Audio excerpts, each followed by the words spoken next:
अभी वक्त के इम्तिहां और भी हैं, और कनात न कर आलमे रंगोबू पर, कनात न कर आलमे रंगोबू पर, चमन और भी आशियां और भी हैं। अगर खो गया एक नशीमन तो क्या गम, अगर खो गया एक नशीमन तो क्या गम, मकामाते आहो फुगा और भी हैं, मकामाते आहो फुगा और भी हैं। और तू शाही है परवाज है काम तेरा, तू शाही है परवाज है काम तेरा, तेरे सामने आसमां और भी हैं। और फरमाते हैं इसी रोज़ो शब में उलझ कर न रह जा, इसी रोज़ो शब में उलझ कर न रह जा, कि तेरे जमानो मका और भी हैं।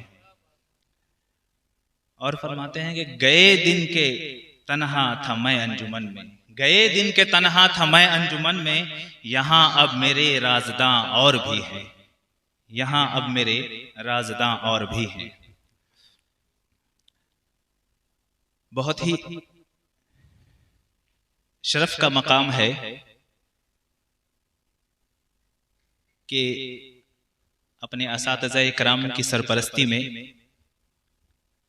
अपने साथियों के साथ अपने इल्मी और करियर के सफर को शेयर करने का मौका मिल रहा है। ये इसलिए भी शर्फ का मकाम है मेरे लिए कि ये जो जमात आज यहाँ नजर आ रही है,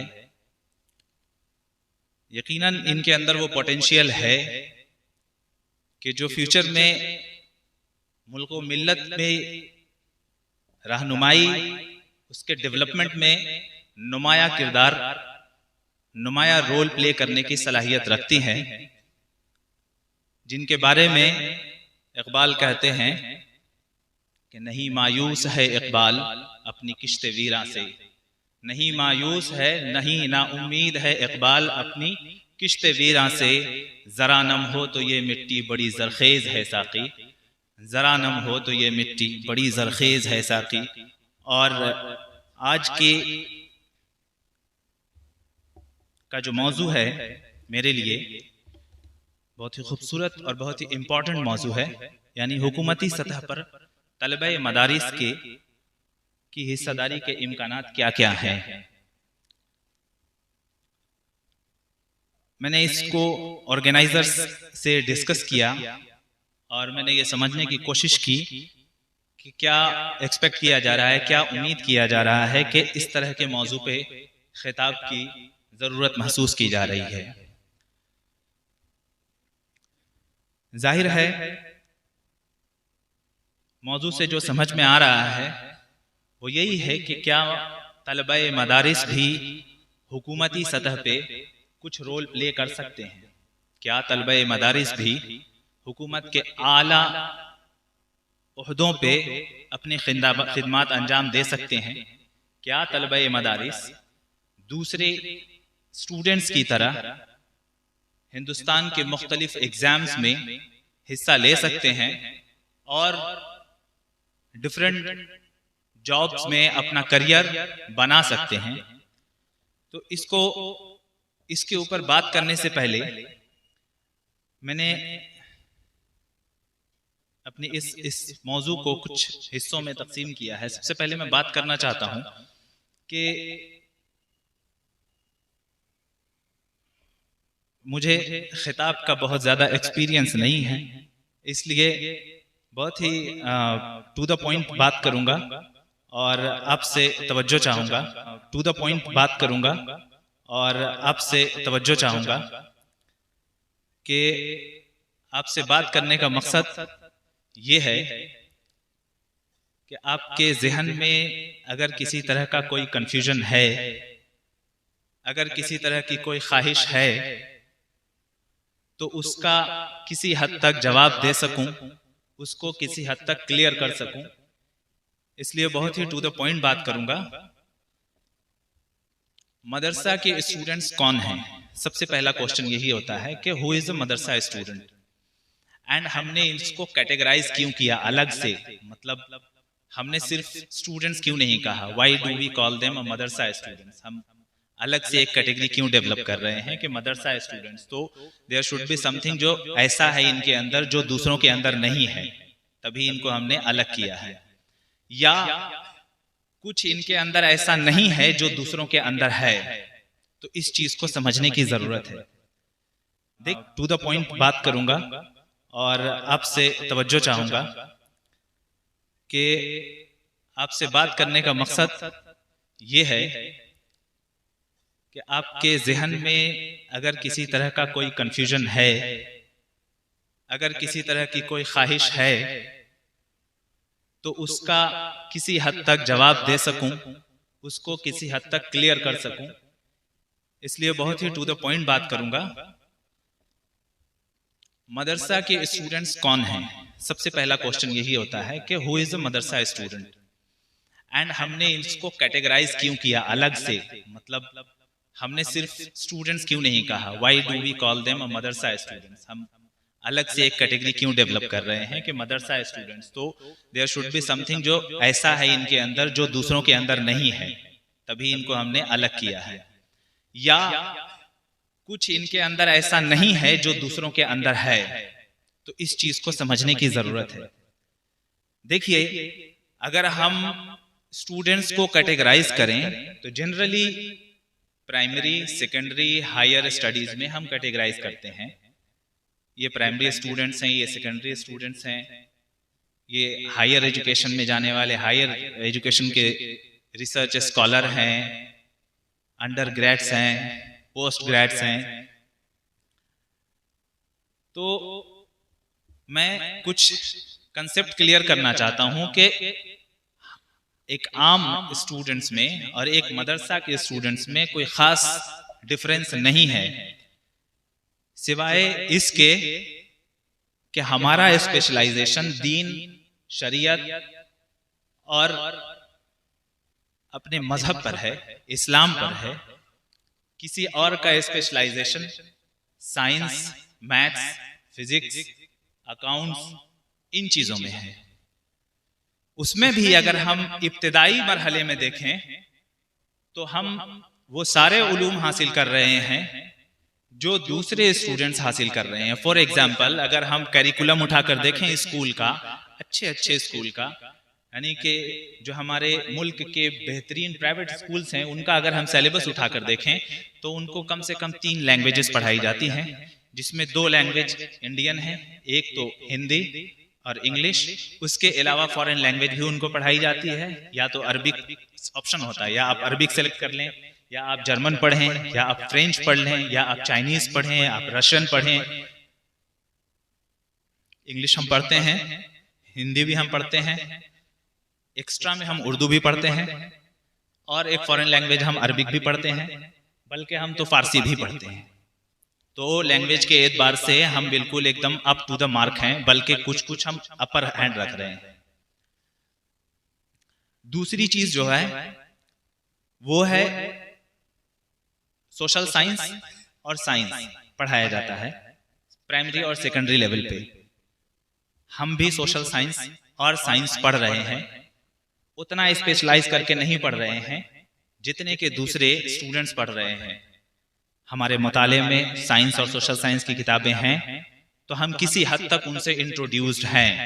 if someone is talking on some social topics और समथिंग ऑफ साइंटिफिक टर्म्स हमारे सामने आते हैं अगर, तो हम ऐसा नहीं है कि हमारा माइंड ब्लॉक हो जाता है, बहुत डीप में जाके बात नहीं कर पाएंगे, लेकिन हम बात कर लेंगे।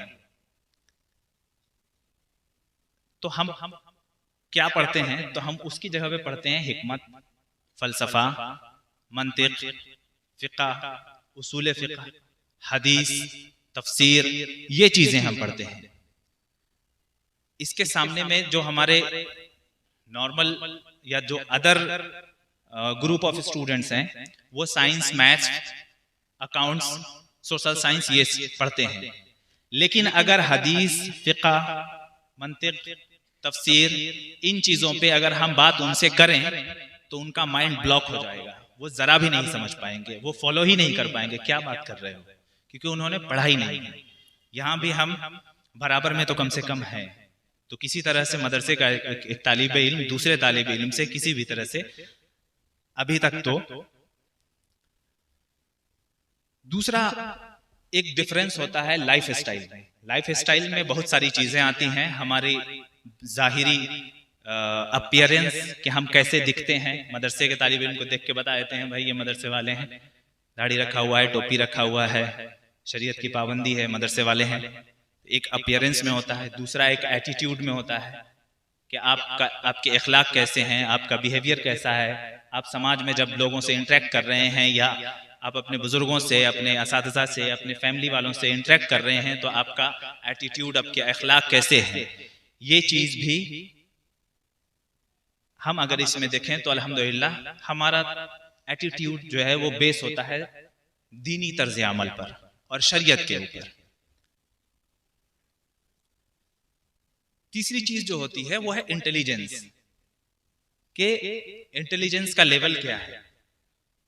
तो मैं कहूंगा ये कॉमन है, चाहे वो मदरसे के स्टूडेंट्स हों या दूसरे स्टूडेंट्स हों, ये बिल्कुल कॉमन है। इंटेलिजेंस का लेवल किसी स्पेसिफिक सब्जेक्ट को पढ़ने से या किसी स्पेसिफिक किस्म के इदारे या इंस्टीट्यूशन में पढ़ने से बढ़ता या घटता नहीं है।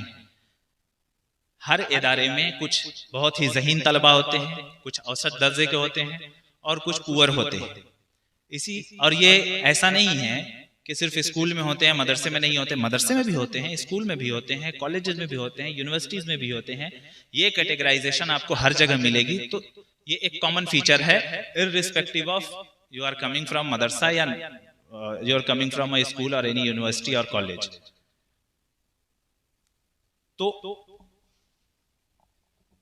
अब हमें यह समझ में आया कि कैटेगराइज करने का मकसद सिर्फ ये है कि हम अल्हम्दुलिल्लाह दीन वाले लोग हैं, उसके अलावा हमारे और उनके बीच में कोई दूसरा डिफरेंस नहीं है।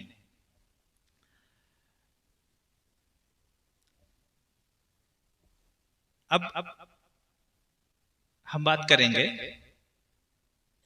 कि हायर एजुकेशन और उसमें करियर अपॉर्चुनिटीज हमारे लिए क्या है। देखिए, हायर एजुकेशन दो तरह के हैं। जब हम मदरसे में पढ़ते हैं, आलिमियत फजीलत करते हैं, उसके बाद हम ये आलिमियत फजीलत हमारा सेकेंडरी एजुकेशन है, प्राइमरी है फिर सेकेंडरी है। इसके बाद हम हायर एजुकेशन में जाते हैं जहां तखस्सुस होता है।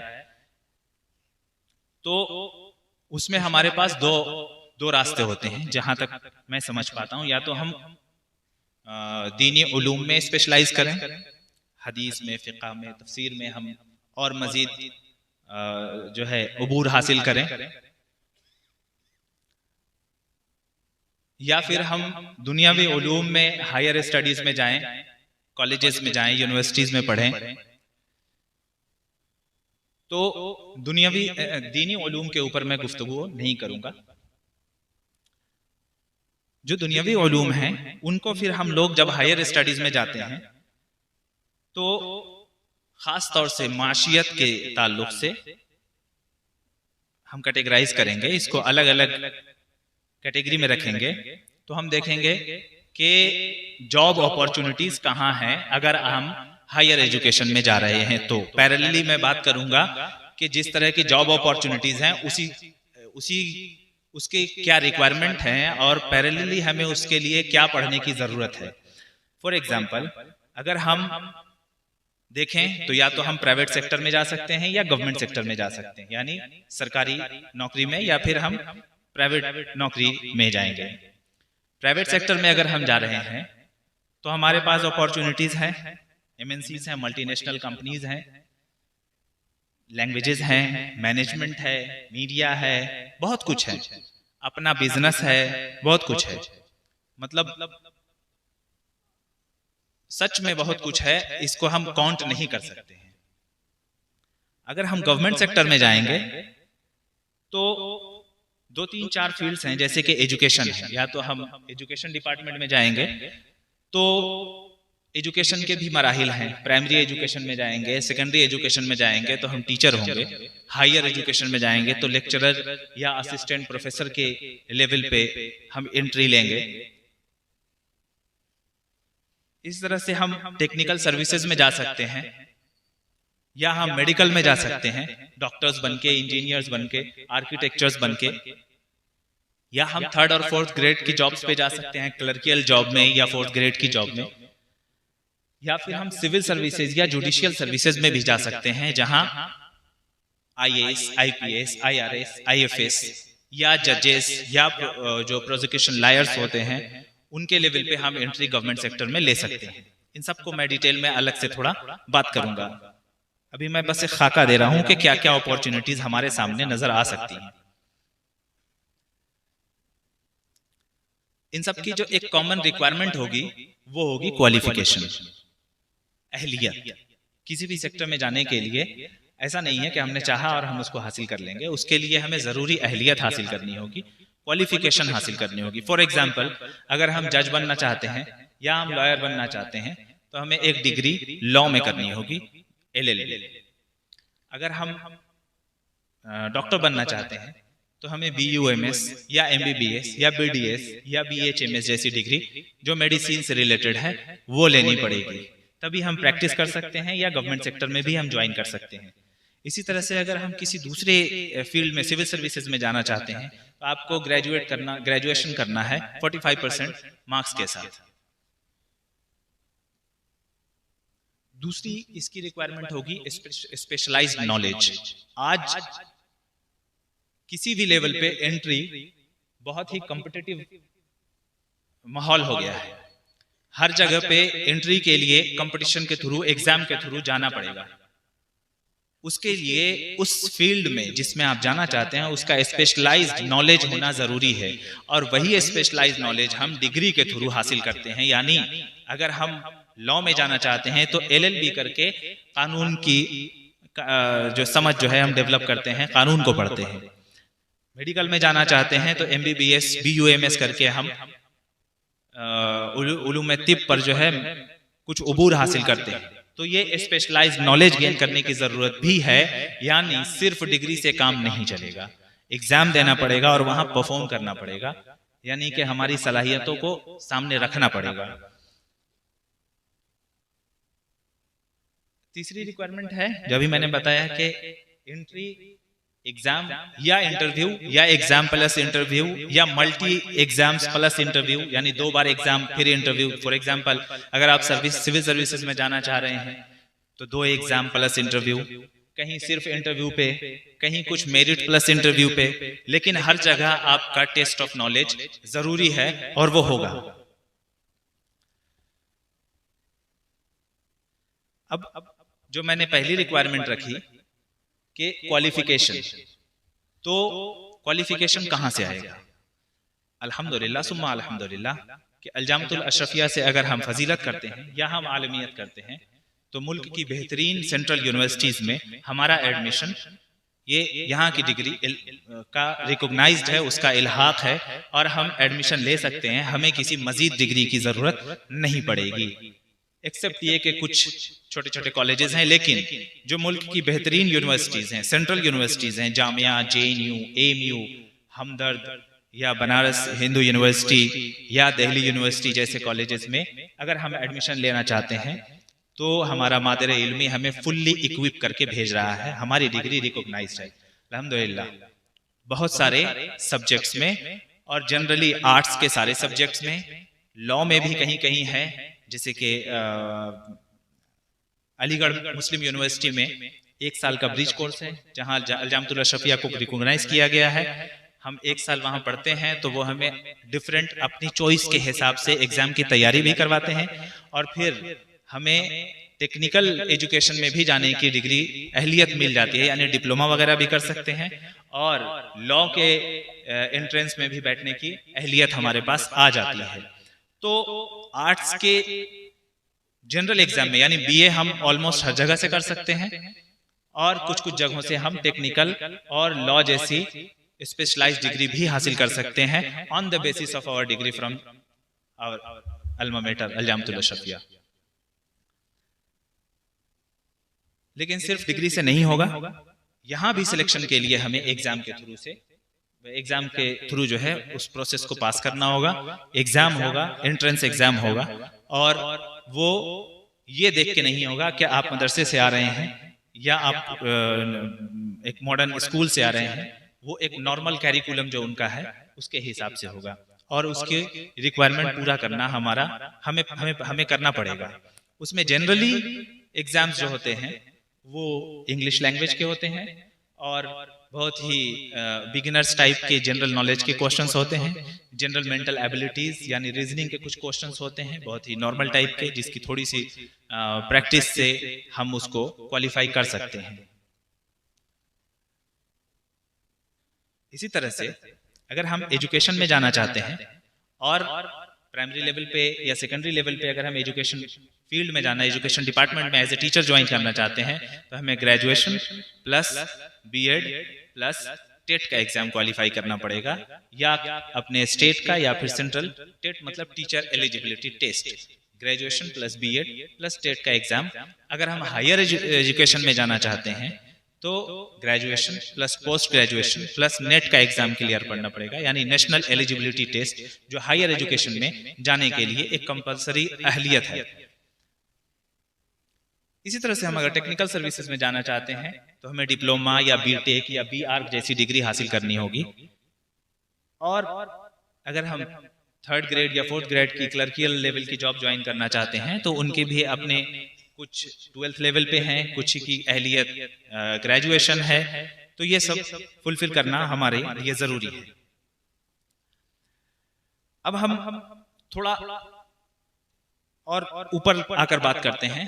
चूंकि मैं आपसे एक्सपेक्ट कर रहा हूं कि आप थर्ड ग्रेड और फोर्थ ग्रेड की सर्विसेज में नहीं जाएंगे, या तो आप हायर एजुकेशन में जाएंगे या आप हायर सर्विसेज में जाएंगे, हुकूमत के उस ओहदे पे जाएंगे जहां पॉलिसी मेकिंग का काम होता है, उस ओहदे पे जाएंगे जहां पे पॉलिसी फॉर्मुलेशन किया जा रहा है, जहां पे पॉलिसी को एग्जीक्यूट किया जा रहा है, जहां पे एक्सपर्ट नॉलेज की रिक्वायरमेंट है, क्योंकि आपके पास दीन है और दीन से बढ़िया इल्म कुछ नहीं है। अगर उसके साथ हमने थोड़ा सा दुनिया के उलूम का सिंथेसिस कर दिया और उसको मिला करके हमने अगर सामने में रखा, तो हमसे अच्छा एज एडमिनिस्ट्रेटर, हमसे अच्छा सिविल सर्वेंट या हमसे अच्छा जज मुल्क को नहीं मिलने वाला है। इसकी मिसाल मैं आपको यूं भी दूंगा कि मैं खुद अभी सर्विस में हूं और मैं डिप्टी कमिश्नर हूं नगर निगम में। लोग मुझसे खुश रहते हैं, उसकी वजह मेरा दीन और मेरा जो है इल्म दीन है, अल्हम्दुलिल्लाह। आपको भी मैं बताऊं कि second ARC administrative reform commission बैठा था, सेंट्रल गवर्नमेंट ने बैठाया था सिविल सर्विसेज में और हायर सर्विसेज में रिफॉर्म लाने के लिए कि सर्विसेज हमारी इफेक्टिव क्यों नहीं है। हमारे एग्जाम जो है, इंडियन सिविल सर्विसेज का जो एग्जाम है, ये बहुत ही टफ एग्जाम है, दुनिया का सेकंड टफेस्ट एग्जाम है। फिर भी अगर हम क्वालिटी ऑफ ऑफिसर्स देखें तो बहुत पीछे हैं। इतना टफ एग्जाम लेकर, टफ एग्जाम लेने का मतलब है we are selecting the cream, the best, सबसे अच्छे ऑफिसर्स हम सिलेक्ट करके ला रहे हैं। और सर्विस में आने के बाद क्या प्रॉब्लम है कि उनकी परफॉर्मेंस घट जा रही है, क्या रीजन है कि वो अच्छा नतीजा नहीं दे पा रहे हैं। इसको टेस्ट करने के लिए second administrative reform commission government of India ने बैठाया था और उसने एक पेपर यूपीएससी में इंट्रोड्यूस किया, जिसको अब सारे ही स्टेट के पब्लिक सर्विस कमीशन जो है अपने अपने स्टेट में भी इंट्रोड्यूस कर रहे हैं। और उसमें उन्होंने रखा कि जो हमारे कैंडिडेट्स हैं इनका एथिक्स, मोरालिटी और इंटीग्रिटी चेक किया जाए, यानी इनके अखलाक की, इनके किरदार की, इनकी ईमानदारी की का भी टेस्ट होना चाहिए, इसका भी इम्तिहान होना चाहिए। और बाज़ाब्ते इस पे एक पेपर आया है 250 मार्क्स।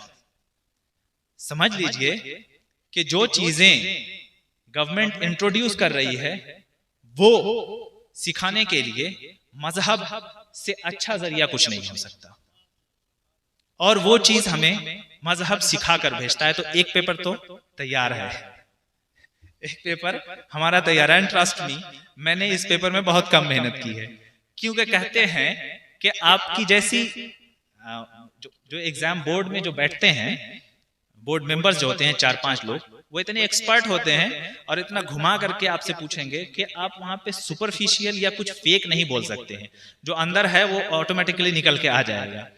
तो जिस भी एंगल से उन्होंने मुझे टेस्ट करके देखा तो उनको लगा कि नहीं, ये एथिक्स की तैयारी करके आया है।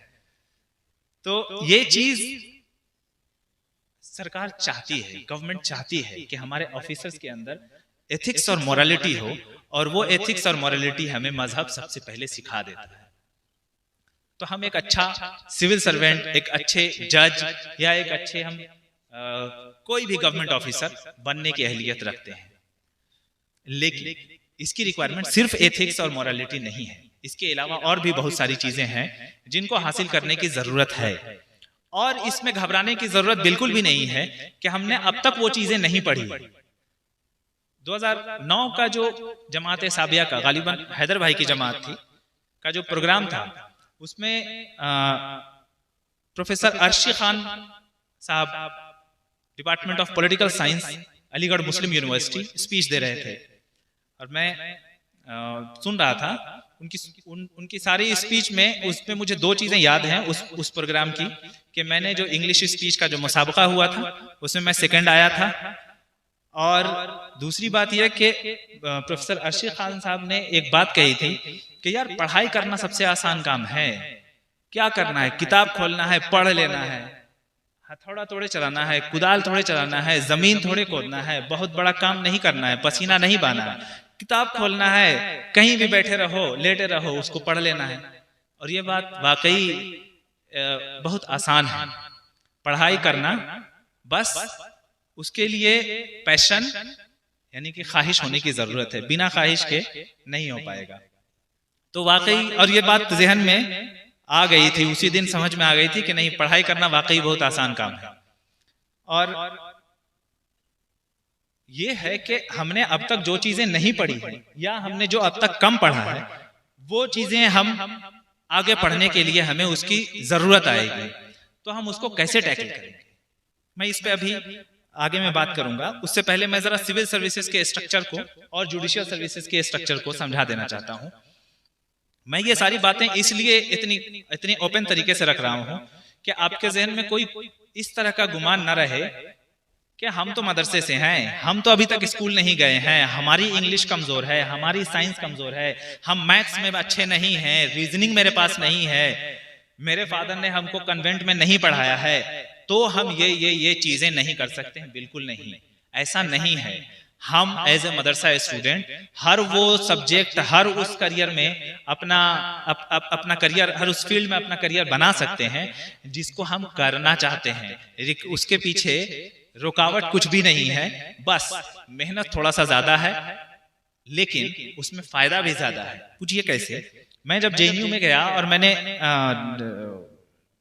अपना ग्रेजुएशन और मास्टर्स अरबिक लैंग्वेज से किया, तो अरबिक में मुझे बहुत ज्यादा इंटरेस्ट नहीं था, लेकिन एडमिशन वहां ग्रेजुएशन में अरबिक में ही होता था, सोशल साइंसेज में नहीं होता था। मैंने कोशिश करके उसमें ही एडमिशन लिया, और MPhil में जैसे ही मुझे मौका मिला, मैंने इंटरनेशनल स्टडीज की तरफ, जब तक मैं अरबिक में था मैंने बहुत अच्छा नहीं किया, एवरेज स्टूडेंट था, कभी कभी क्लास में टॉप भी कर जाते थे, खास तौर से जब BA फर्स्ट ईयर और सेकंड ईयर में थे, क्योंकि वहां तो अलिफ बे ते से पढ़ाते थे और हम तो यहाँ से पढ़ के गए थे, तो उनमें टॉप करना तो मामूली सी बात थी। तो लेकिन जब मरहला आगे बढ़ा और ट्रांसलेशन और इंटरप्रिटेशन की बात आई, तो उतना ज्यादा मुझे उस ट्रांसलेशन और इंटरप्रिटेशन में इंटरेस्ट नहीं था, तो मैं थोड़ा एवरेज स्टूडेंट में आ गया। लेकिन जब मैंने इंटरनेशनल स्टडीज में, जो कि मेरी ख्वाहिश थी, एकेडमिक्स में मेरी ख्वाहिश थी कि मैं वेस्ट एशिया, अरब वर्ल्ड पे रिसर्च करूं, और खास तौर से अरब वर्ल्ड में जो इस्लामी यून यानी कि इस्लामिस्ट ऑर्गेनाइजेशन ऑपरेट कर रही हैं, उनकी फिक्र पे मैं अपनी थीसिस, अपना डिसर्टेशन लिखूं और उस पर रिसर्च करने की मेरी ख्वाहिश थी। तो जब मैंने उसका एग्जाम दिया, तो एग्जाम में भी मैंने टॉप किया, एंट्रेंस एग्जाम में, और जब मैंने उसकी थीसिस लिखी तो मेरे सुपरवाइजर यानी कि जो प्रोफेसर थे, वो काफी रिनोन्ड प्रोफेसर हैं, उन्होंने मुझे काफी अप्रिशिएट किया और बोला कि तुमने काफी अच्छी थीसिस लिखी है। उसकी वजह यह थी कि मुझे प्राइमरी सोर्सेज पे एक्सेस थी। प्राइमरी सोर्सेज मतलब मैं अरब वर्ल्ड पे रिसर्च कर रहा हूँ, वहां जितनी भी किताबें लिखी गई हैं, जितने अफकार उनके लिखे गए हैं, जितनी वो स्पीच देते हैं या जितने वो पंपलेट निकालते हैं, वो सब अरबिक में निकालते हैं। तो मुझे प्राइमरी सोर्सेज पे एक्सेस था, मैं चीजों को डायरेक्टली अरबिक से पढ़ता था, किसी का तर्जमा किया हुआ या किसी का इंटरप्रेट किया हुआ नहीं पढ़ता था। बल्कि मैंने खुद रिसर्च ही इसी पे किया कि हम जो अफकार वेस्ट के पढ़ रहे हैं, जब ये यूएस या वेस्टर्न वर्ल्ड में जा रहे हैं, यानी हम जब अरब वर्ल्ड को पढ़ रहे हैं, हम का मतलब India, not we the madrasa student, हम लोग तो अरबिक में पढ़ लेते हैं। इंडिया जो पढ़ता है कि वेस्ट एशियन यानी अरब स्कॉलर्स किस तरह से सोचते हैं, तो डायरेक्ट नहीं पढ़ता है। उनके पास जो सोर्स आते हैं वो पहले जाते हैं वेस्ट में, वहां से ट्रांसलेट और इंटरप्रेट होकर के तब यहाँ आते हैं, यानी हमारे पास सेकेंडरी सोर्स पहुंच रहा है। तो मैंने इसी चीज पे रिसर्च किया और अपना एमफिल का डिसर्टेशन लिखा और मैंने बहुत अच्छा किया। तो मैं ये कहना चाह रहा हूं कि अगर हमें किसी स्पेसिफिक फील्ड में कुछ ज्यादा पढ़ने की जरूरत है तो हम कुछ ले करके भी जा रहे हैं जो हमें डेफिनेटली बहुत हेल्प करने वाला है। बहरहाल मैं सिविल सर्विसेज के स्ट्रक्चर को जरा समझाना चाहूंगा कि सिविल सर्विसेज जो है वो दो तरह के हैं, स्टेट लेवल पे हैं, यानी कि जिसको हम प्रोविंशियल सर्विसेज बोलते हैं या स्टेट सर्विसेज बोलते हैं या पीसीएस का एग्जाम्स भी बोलते हैं, और दूसरा है फेडरल लेवल पे सेंट्रल सर्विसेज या ऑल इंडिया सर्विसेज, जिसमें यूपीएससी जिसका एग्जाम कंडक्ट करता है, जिसमें बहुत सारी सर्विसेज हैं, Indian administrative service, Indian police service, Indian revenue service, Indian foreign service, account service या रेलवे मैनेजमेंट या रेलवे ट्रैफिकिंग, बहुत सारी सर्विसेज हैं। ये सेंटर और स्टेट के लेवल पे होता है। इसकी अहलियत बस इतनी है कि आपका ग्रेजुएशन 45% मार्क्स के साथ होना चाहिए और कुछ नहीं है। इसमें एंट्री जो है वो एग्जाम के थ्रू है। एग्जाम 3 लेवल पे है। प्रीलिम्स का एग्जाम यानी पीटीएस का स्क्रीनिंग टेस्ट, बहुत सारे 8 लाख 10 लाख लोग अप्लाई करते हैं हर साल। अब 8 लाख 10 लाख लोगों का तो मेंस एग्जाम डिटेल एग्जाम लेने से रहे तो उनका एक स्क्रीनिंग टेस्ट होता है, प्रीलिमिनरी एग्जाम, जिसमें मान लीजिए 80% स्टूडेंट छट जाते हैं, 20% का फिर मेंस एग्जाम होता है। वही मेन एग्जाम होता है जिसके बेसिस पे आपकी मेरिट लिस्ट बनती है, और जो मेंस एग्जाम क्वालिफाई करते हैं उनके लिए फिर पर्सनालिटी टेस्ट, जिसको इंटरव्यू बोलते हैं, वो होता है। यानी कि पर्सनालिटी टेस्ट आपको टेस्ट करते हैं कि ये गवर्नमेंट सर्विसेज में हायर पोस्ट पे जाने की अहलियत रखते हैं कि नहीं, इनकी ज़हनात कैसी है, इनका एटीट्यूड क्या है, सोचते कैसे हैं, हाँ, ये सब चीजें वो टेस्ट करते हैं। नॉलेज में जो ये टेस्ट करते हैं वो कहा जाता है civil services is something about everything, यानी हर चीज के बारे में थोड़ा थोड़ा नॉलेज होना जरूरी है। सिविल सर्विसेज में कहते हैं कि यूपीएससी कुछ भी पूछ लेता है। अगर हम ये कहें कि इसका कोई सिलेबस है, इसका कोई निसाब है, तो हाँ यूपीएससी ने दे रखा है, लेकिन अगर यूपीएससी अपने निसाब से हटकर क्वेश्चन करता है तो कोई भी यूपीएससी को क्वेश्चन करने वाला नहीं है कि आपने अपने निसाब से बाहर क्यों पूछा, क्योंकि उसके एग्जाम के बारे में, जैसा कि मैंने कहा, समथिंग अबाउट एवरीथिंग, हर चीज के बारे में थोड़ा थोड़ा जानना जरूरी है, और इसी को जनरल नॉलेज बोलते हैं, जनरल स्टडीज बोलते हैं। चाहे वो साइंस हो, चाहे वो मैथ्स हो, इकोनॉमिक्स हो, ज्योग्राफी है, पॉलिटी है, हिस्ट्री है, सब कुछ के बारे में लगभग थोड़ा थोड़ा, बहुत ज्यादा डीप जानने की जरूरत नहीं है, थोड़ा थोड़ा। दूसरी चीज इसमें टेस्ट होती है जनरल मेंटल एबिलिटी टेस्ट, जिसको रीजनिंग भी बोलते हैं, कि हमारी मेंटल प्रोसेस क्या है, हम कितना फास्ट सोचते हैं, कितने डिफरेंट तरह से सोचते हैं, हमारे सामने कोई पजल आता है तो हम उसमें कैसे रिएक्ट करते हैं, हमारे सामने कोई डेड एंड आ जाता है कि अब समझ में नहीं आ रहा आगे क्या करें, तो ऐसे में हम क्या रिएक्ट करेंगे, इन सब चीजों का जो टेस्ट है उसको जनरल मेंटल एबिलिटी टेस्ट बोलते हैं। इसका भी एग्जाम होता है। दूसरा, उसमें एक लैंग्वेज कंपलसरी है कि आपके पास जो 22 इंडियन लैंग्वेजेस हैं जो कि हमारे कॉन्स्टिट्यूशन में शामिल हैं, उनमें से कोई एक लैंग्वेज होनी चाहिए। उसके बाद एक सब्जेक्ट होता है जो स्पेशलाइज्ड होना चाहिए, यानी उसमें बहुत डीप में जाकर आपसे क्वेश्चन किया जाएगा, और वो सब्जेक्ट सेलेक्ट करने की आपको आजादी होती है। आप चाहें तो उसमें हिस्ट्री, ज्योग्राफी, उर्दू या हिंदी, इंग्लिश, कोई भी सब्जेक्ट आप, सिवाय फॉरेन लैंग्वेजेस के। फॉरेन लैंग्वेजेस मतलब चाइनीज, फ्रेंच, अरबिक या पर्शियन, इन लैंग्वेजेस के अलावा कोई भी इंडियन लैंग्वेज या कोई भी सब्जेक्ट आप अपनी मर्जी से सिलेक्ट कर सकते हैं कि मुझे इसमें डिटेल में टेस्ट लिया जा सकता है मुझसे, तो उस स्पेसिफिक एक सब्जेक्ट का डिटेल टेस्ट होगा। अब हम ये जानेंगे कि ये सिविल सर्विसेज नेचर क्या है, किस तरह की सर्विस है। सिविल सर्विसेज जो है ये जो गवर्नमेंट होती है इसकी हाईएस्ट पोस्ट होती है, यानी कि अगर आप सेंट्रल गवर्नमेंट में देखें या फिर स्टेट गवर्नमेंट में देखें तो जो ऑल इंडिया सर्विसेज हैं जैसे कि आईएएस, आईपीएस, आईएफएस, ये ऑल इंडिया सर्विसेज हैं। ये यूपीएससी सिलेक्ट करके डिफरेंट स्टेट में सेंटर की तरफ से कार्डर एलोकेट करके ऑफिसर्स को भेजते हैं और ये अपने महकमे में जहां भी होते हैं टॉप पे होते हैं, यानी कि एकदम हाईएस्ट पोजीशन पे होते हैं। तो इनके पास क्वालिटीज और इनकी जो सलाहियतें भी जो है वो भी वैसी ही होनी चाहिए कि अपने हायर अथॉरिटीज को कैसे मैनेज करना है, अपने जूनियर्स को कैसे मैनेज करना है और उनसे काम लेना है। तो ये सारी चीजें और जो हमारी समाज है, हमारी जनता है, हमारी जो सिटीजन्स हैं उनको कैसे उनकी जरूरतों को कैसे पूरा करना है। So these are the highest post in government. ये डीएम होते हैं, एसपी होते हैं या कमिश्नर होते हैं या फिर एम्बेसडर्स होते हैं या फिर सेल टैक्स में जो कमिश्नर होते हैं, ये सारी पोस्ट होती हैं। इसी तरह से स्टेट में जो सर्विसेज होती हैं वो उनसे थोड़ा सा नीचे लेवल की पोस्ट होती हैं, जहाँ पे डिप्यूटी होते हैं या असिस्टेंट होते हैं जो कि बाद में प्रमोट होकर के वहां ऊपर हायर सर्विसेज में भी जाते हैं। इनसे जो चीज रिक्वायर्ड होती है, जो चीज इनसे एक्सपेक्ट की जाती है, उम्मीद की जाती है कि ये सलाहियतें इनके पास होनी चाहिए, वो है लीडरशिप और मैनेजमेंट स्किल। कि हमें एक लीडरशिप रोल हमारे पास होना चाहिए और मैनेजमेंट स्किल हमारे पास होना चाहिए।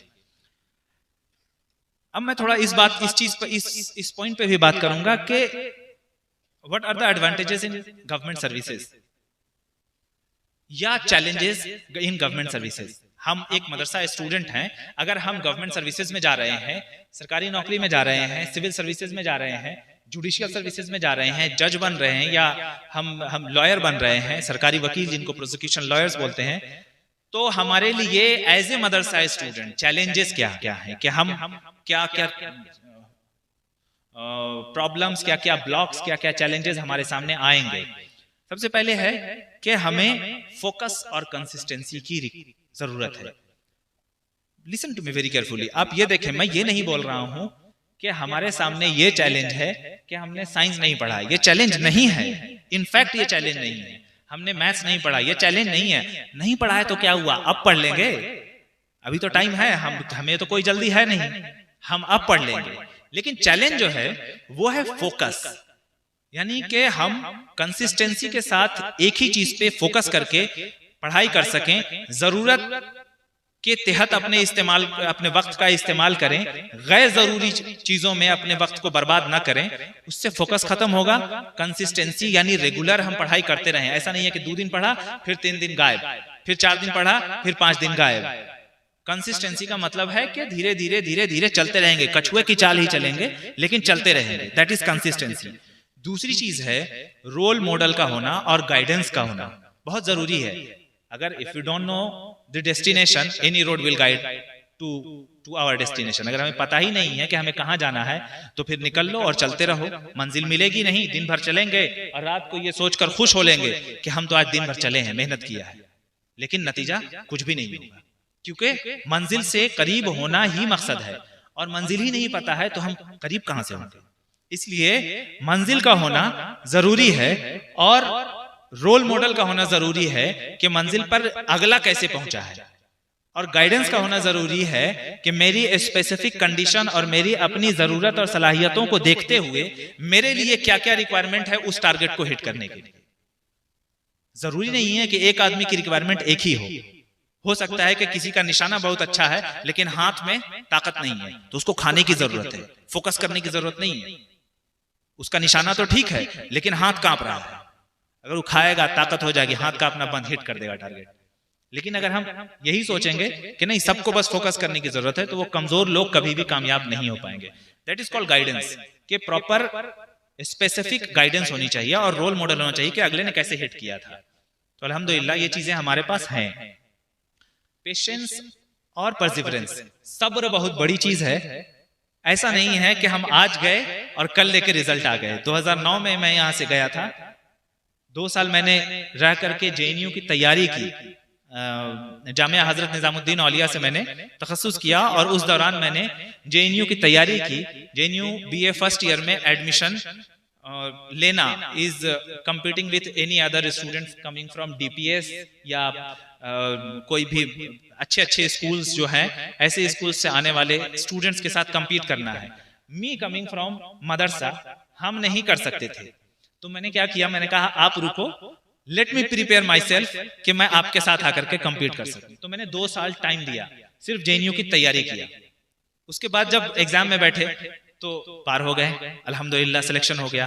फिर उसके बाद जरूरत पड़ी कि गाइडेंस और कोचिंग लेने की। तो उस वक्त भी मेरी सलाहियत ऐसी नहीं थी कि मैं क्लासरूम में बैठता और टीचर अगर लेक्चर दे रहा है तो मैं उसको समझ जाऊं। तो पहले मैंने 2 साल बीए फर्स्ट ईयर और बीए सेकंड ईयर में अपने आप को इस लायक बनाया कि मैं लेक्चर समझ सकूं। ऐसा नहीं बनाया कि हमको एग्जाम क्वालिफाई कर ले, लेक्चर समझने के लायक बनाने के लिए मैंने 2 साल दिया अपना, एंड ट्रस्ट में बहुत ईमानदारी से दिया।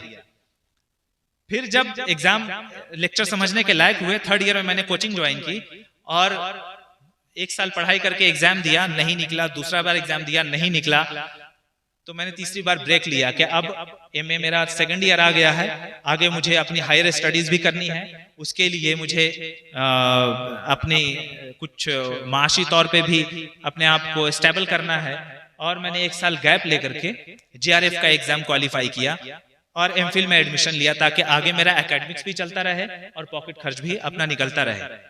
तो फिर उसके बाद दोबारा से उठ करके मैंने 2018 में एग्जाम दिया और 2018 में मेरा पीटी भी निकला, मेंस भी निकला, अल्हम्दुलिल्लाह मैंने क्वालिफाई भी कर लिया। फिर भी सेटिस्फाई नहीं हुआ, मैंने 20 में फिर से एग्जाम दिया, पीटी भी नहीं निकला। अभी मैं सोच रहा हूं कि फिर एग्जाम दूं। तो ये इसलिए बता रहा हूं कि दिस इज सब्र, पेशेंस, परसिवरेंस। उतावला नहीं होना है, हमें सब्र के साथ मेहनत करते हुए धीरे धीरे धीरे धीरे आगे बढ़ते रहना है। टारगेट तो किसी दिन हिट हो जाएगा। ऑनेस्टी इंटेग्रिटी मैंने बताया, एथिक्स मोरालिटी मैंने ये भी बताया, पैशन और कमिटमेंट कि हमने जब डिसाइड किया, वो कहते हैं ना फइज़ा अज़मता फतवक्कल अलल्लाह, तो जब इरादा कर लिया तो अल्लाह पे भरोसा करेंगे और कमिटेड रहेंगे कि हमने एग्जाम ये फला टारगेट रखा है, हमको असिस्टेंट प्रोफेसर बनना है। अब रास्ते में जो आए उस सबको हम निपट लेंगे, जो भी बाधाएं आएंगी उनको हम अबूर करते जाएंगे, लेकिन बनेंगे हम असिस्टेंट प्रोफेसर। तो ये हमारे सामने चैलेंजेस हैं और यही हमारे एडवांटेजेस भी हैं। क्यों? क्योंकि हम मदरसे वाले हैं, हमने बहुत मेहनत की है, हम बहुत पढ़ते हैं, घंटों बैठ करके पढ़ाई करने की हमारी सलाहियत है। 4-4, 5-5 घंटा सीटिंग लगा करके गैप मारने की हमारी सलाहियत है। गैप मार लेते हैं, गैप मारने का टर्म तो समझ रहे हैं ना आप लोग। तो वो सलाहियत हमारे पास है, हम वो कर सकते हैं। तो यही जो अभी हमारे सामने चैलेंज था वो हमारे लिए एडवांटेज बन गया है। महीनों दिनों अपनी फैमिली, अपने घर से दूर रह करके पढ़ाई करना हमारा खासा है भाई। हम पढ़ेंगे, हम कर लेंगे, तो यही हमारे लिए एडवांटेज है। एथिक्स और मोरालिटी जो अभी हमारे लिए चैलेंज था, वो हमें दीन ने सिखाया है, तो यही हमारी एडवांटेज भी है, यही हमारी खूबी भी है। तो एक चीज है, कहते हैं कि अपनी वीकनेस को अपनी स्ट्रेंथ बना लेना। हम ईमानदार हैं, हम बहुत शरीफ हैं। जब कॉलेज में जाते हैं, मैं जब जेएनयू में गया तो वहां वो जेएनयू में मोस्टली सोशलिज्म और लेफ्ट वाले लोग हैं, लेफ्ट थॉट रखने वाले, और उनकी दाढ़ी होती है, वो रखते हैं, गमछा रखते हैं, दाढ़ी रखते हैं। तो मैं जब एडमिशन लेने गया, मुझे वहां पे एक साहब के साथ लगा दिया गया कि ये आपको हेल्प करेंगे, और मैं उनको बार बार सलाम अलैकुम कह रहा हूँ और मुझे वालेकुम सलाम कह रहे हैं एकदम बेहतरीन तरीके से। तो बाद में जब एडमिशन लेकर के आए, जिन्होंने मुझे भेजा था उनके पास, तो वो बोल रहे हैं कि हाँ जी अब आप इनसे मिले। तो मैंने कहा हाँ इनसे तो मिले, इनको तो बहुत हेल्प किया इन्होंने मेरी। अच्छा विक्रम तुमने ये किया? हाँ। अरे यार सही है। हम बोले देखो विक्रम को भी हम सलाम करते फिर रहे हैं। तो यही था कि हम शरीफ है ना, लोग कहते हैं कि यार आप बहुत शरीफ हैं, आप टोपी लगाते हैं, आप दाढ़ी लगाते हैं, दाढ़ी रखे हुए हैं, आप तो पार्टीज में नहीं आते हैं, आप घूमने के लिए दिल्ली की सड़कों पे नहीं चलते हैं, आप दिन भर लाइब्रेरी में बैठे रहते हैं। तो हाँ, ये मेरी, आपको लगता है ये मेरी वीकनेस है, हम इसको अपना एडवांटेज बना लेंगे और बैठे रहेंगे लाइब्रेरी में, हमको जाने नहीं है। हम अगर शरीफ होना मेरी अगर वीकनेस आपको दिखती है, तो वही शराफत हमको घंटों बैठा करके पढ़ाई करवाएगी, अपने वक्त का सही इस्तेमाल करवाएगी, जिससे हमें नतीजा सामने नजर आएगा। और मैं बात करना चाहूंगा इस पर भी कि हमें सिविल सर्विसेज क्यों ज्वाइन करना चाहिए या जुडिशियल सर्विसेज क्यों ज्वाइन करना चाहिए। देखिए, पॉलिसी फॉर्मुलेशन हिंदुस्तान की तरक्की में एक बहुत ही अहम मरहला है। सरकार ऊपर से पॉलिसी बनाती है, डिसीजन लेती है, उसके इंप्लीमेंट करने के लिए गवर्नमेंट सर्वेंट यानी कि सिविल सर्वेंट होते हैं। उस लेवल पे अगर हम बात करें रिप्रेजेंटेशन की और डाटा उठा करके देखें, तो सच्चर कमेटी रिपोर्ट कहती है, आप भी जानते हैं कि मुसलमानों की जो सिचुएशन है हिंदुस्तान में, वो किसी भी निचले तबके SC ST से भी अबतर है। ये एक रिपोर्ट है। दूसरी रिपोर्ट, हम जानते हैं कि 2011 का सेंसस के हिसाब से हिंदुस्तान में मुसलमानों की आबादी 15% के लगभग है, लेकिन दूसरे सेंसस और दूसरे रिकॉर्ड बोलते हैं कि 17 से 18% मुसलमान हिंदुस्तान में हैं। अब हम अगर इसकी तुलना करें हमारे रिजल्ट से, यूपीएससी के रिजल्ट को अगर आप एनालाइज करें ईयर वाइज, तो आपको दिखेगा कि कभी 2.7%, कभी 2.5%, कभी 1 point something, मैक्सिमम 2.7, 2.8, यानी ऑलवेज लेस देन 3% रिप्रेजेंटेशन है मुसलमानों का, माइनॉरिटीज का इंडियन सिविल सर्विसेज में। इसका बढ़ाना जरूरी है, वरना वो प्रोपोर्शन नहीं रह जाएगा। पॉपुलेशन 15 से 17% है, ऑफिसर्स 2.5% हैं, तो कुछ तो गड़बड़ है, उसको बढ़ाने की जरूरत है। अच्छा, हम ये नहीं कह सकते हैं कि मुसलमान ऑफिसर सिलेक्ट नहीं हो रहे हैं, क्योंकि अगर हम ये डाटा देख रहे हैं कि 23% मुसलमान, 2.3 या 2.5% मुसलमान सिलेक्ट हो रहे हैं, तो वही डाटा ये भी बताता है कि 5 से 6% तो अप्लाई ही कर रहे हैं, अप्लाई करने वाले लोग भी कम हैं। तो हमें जरूरत है उसमें अपना पार्टिसिपेशन लाने की। और जैसा कि मैंने सबसे शुरू में कहा कि अगर हम एक सिविल सर्वेंट बनते हैं, हम गवर्नमेंट के ओहदों पे, आला ओहदों पे फाइज होते हैं, तो ना उससे सिर्फ मिल्लत का बहबूद है, बल्कि उससे कौम का और कौम के उन तबकों का, उस क्लास का जो कि हमारे समाज के सबसे डाउन ट्रोडन, सबसे निचले और सबसे कमजोर तबका है, उनका भला है। क्योंकि हमें इंसाफ आता है, हमारे अंदर ईमानदारी है, हमारे अंदर इंटीग्रिटी और एथिक्स है। दूसरी वजह, एक अच्छी वेल पेड सर्विस है। इंडियन सिविल सर्विसेज के जो ऑफिसर हैं उनकी सैलरी इतनी होती है कि उनको फारिगुल बाली के साथ जिंदगी गुजार करने में कोई प्रॉब्लम नहीं होती है। सोशल प्रेस्टीज है, समाज में एक सिविल सर्वेंट का वैल्यू है, ये भी है, पर्सनल लेवल के एडवांटेजेस हैं ये। दूसरा, जो हमारी गवर्नेंस है या मुल्क का जो डेवलपमेंट है, उसमें हमारा कंट्रीब्यूशन है, और उससे ज्यादा फख्र की बात और क्या हो सकती है। एक दो बातें और आपसे करूंगा कि अपने करियर को आगे बढ़ाने में 2 क्वेश्चन हमारे सामने आते हैं जो मैंने फेस किया है। मैं उन चीजों को आपके साथ शेयर करना चाह रहा हूं, बहुत जल्दी कर लूंगा इंशाल्लाह। कि सबसे पहले करियर कैसे सेलेक्ट करें, हम how to choose my career, मैं कैसे जानूं कि मुझे क्या बनना चाहिए, क्या करना चाहिए, ये क्वेश्चन हमारे जहन में आता है। मैंने आज भी कुछ लोगों से बात की, तो अभी हम सोच रहे हैं, ठीक है, अभी मदरसे में हैं, सोच रहे हैं कि क्या करेंगे आगे, सोचना चाहिए। लेकिन इसमें एक बड़ा सवाल आता है कि हम कैसे अपना करियर को सिलेक्ट करें। देखिए, इसमें आप मुहासबा एक बहुत बड़ी चीज है।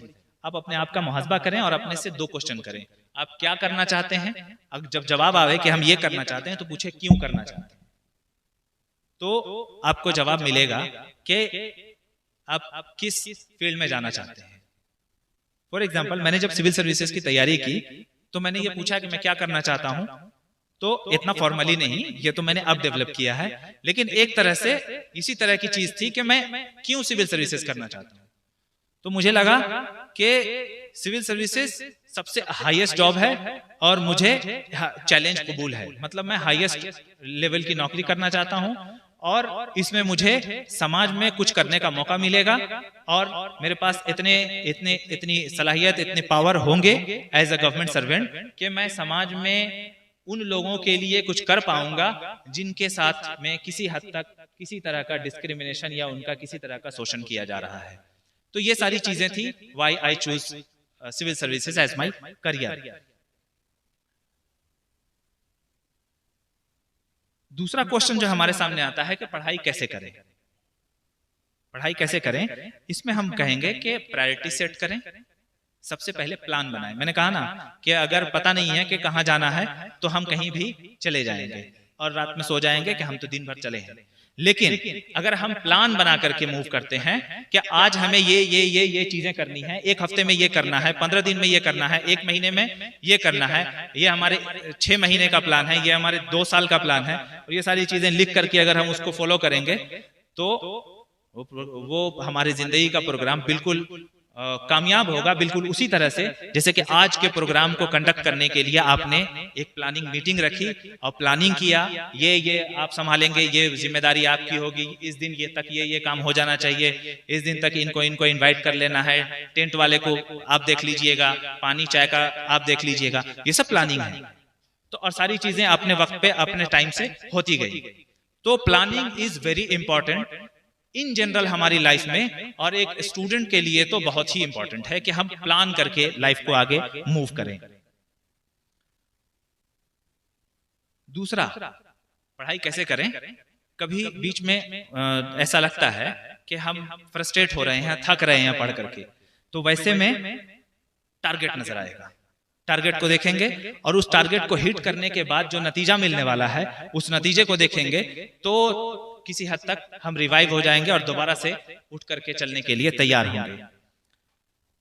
आखिरी बात मैं आपसे जो शेयर करना चाहता हूं कि हमारे पढ़ाई के दौरान में, क्योंकि ये लंबा सफर होने वाला है, 5 साल 4 साल 3 साल का, और इसमें फ्रस्ट्रेशन और डिप्रेशन बहुत कॉमन बात होती है, उसको मैनेज करने के लिए 2-3 चीजें हैं। सबसे पहले तो तवक्कुल अल्लाह, क्योंकि अल्लाह की जानिब से ही मदद आती है। अगर हमने मेहनत किया, फैज़ा आज़मता फतवक्कल अल्लाह। दूसरी चीज जो है वल क़द्र खैरिही व शर्रिही मिनल्लाहि ताला, तकदीर पे भरोसा है। बहुत लोग ऐसे भी हैं कि 6-6 साल बहुत मेहनत करके भी सारा अटेम्प्ट खत्म कर दिया, 3-3 4-4 बार इंटरव्यू दिया, सिलेक्शन नहीं हो रहा है। भाई किस्मत में नहीं है, मान लीजिए ना, लेकिन फिर कैसे कहते हैं कि भूख को अपना मुकद्दर मानकर मत बैठ तू, एक परिंदा दूर तक जाता है दाने के लिए। तो तकदीर पे भरोसा है, लेकिन तकदीर को किस्मत मान करके बैठे नहीं रहना है, मेहनत करते रहना है। नहीं हुआ भाई, किस्मत में नहीं था, तो तकदीर पर ईमान जितना मजबूत होगा फ्रस्ट्रेशन नहीं आने वाला है। दूसरी चीज खुद पे भरोसा, यानी सेल्फ कॉन्फिडेंस, खुद एतमादी होनी चाहिए कि हम निकाल लेंगे यार, आज नहीं हुआ तो क्या हुआ, आगे होगा, अभी नहीं हुआ तो क्या हुआ, बाद में होगा, हो सकता है कि अभी हमने कुछ गलती की थी। चौथी और आखिरी चीज है कि अपनी गलतियों का मुहासबा करना और उनका इजाला करना। सिर्फ चलते रहेंगे तो कुछ नहीं होगा, हम गिरे तो हमें देखना पड़ेगा कि क्यों गिरे, सारा में पत्थर था या हमने गलत कदम रखे थे या किसी ने ढेला मार दिया, क्या कारण था, और उस वजह को एलिमिनेट करना होगा, उसका इजाला करना होगा, तब हम फिर आगे उस मंजिल को पार कर पाएंगे, वरना फिर आगे वहीं। तो ये चंद बातें हैं जो अभी अपने टॉपिक के हवाले से मैंने आपसे शेयर करने की कोशिश की है, और आई होप कि किसी हद तक मेरी गुफ्तगू फायदेमंद होगी आपके लिए, और मुस्तकबिल में भी मैं ये जान रहा हूँ कि आपके अंदर बहुत पोटेंशियल है, बहुत सलाहियतें हैं, और आप लोग कुछ भी कर सकते हैं, और आपके सामने पूरा आसमान जो है अभी पूरा है, आप किसी हद तक भी आपकी परवाज जो है वो your flight is the limit is only the sky, कहीं भी आप जा सकते हैं, कुछ भी कर सकते हैं। और अल्हम्दुलिल्लाह जिस इदारे से और जिस इल्म दीन से मुलविस होकर जा रहे हैं, आगे इल्हाद जैसी चीजें इंशाअल्लाह हमारे रास्ते में नहीं आने वाली हैं।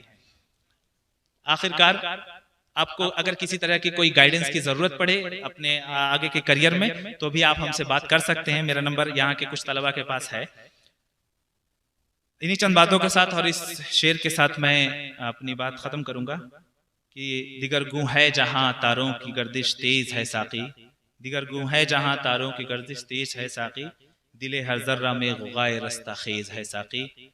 और नहीं ना उम्मीद है इकबाल अपनी किश्त वीरा से, नहीं है ना उम्मीद इकबाल अपनी किश्त वीरा से, जरा नम हो तो ये मिट्टी बड़ी जरखेज है साकी। अस्सलामु अलैकुम, अस्तगफिरुल्लाह रब्बी मिन कुल्लि ज़ंबिन व अतूबु इलैह।